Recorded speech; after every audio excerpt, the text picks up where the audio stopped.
বেলি স্কুলে মডেলিং এর শো ছিল, এর জন্য বোনকে রেডি করে নিয়ে যাচ্ছিলাম বেলি স্কুলে।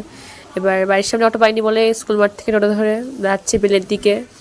বেলে যাওয়ার সময় পাশে একটা মোটা একটা ছেলে এসে বসেছে, এটা নিয়েও আমরা হাসাহাসি করছিলাম।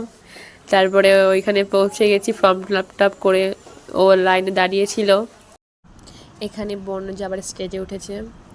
ওদের প্রথমে একবার করে সিঙ্গেল র্যাম্প শো হয়েছে, আবার বলেছে যে 5 জন করে স্টেজে যেতে, 5 জন করে একসাথে করবে। জীবন দাঁড়িয়ে আছে, আবার শুরু হবে এখনই। মিউজিক কোনো প্রবলেম হচ্ছিল।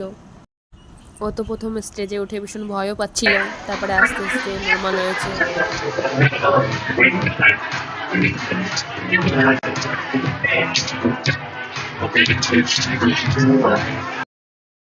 তারপরে বড়দের অডিশন হওয়ার পরে ছোটদের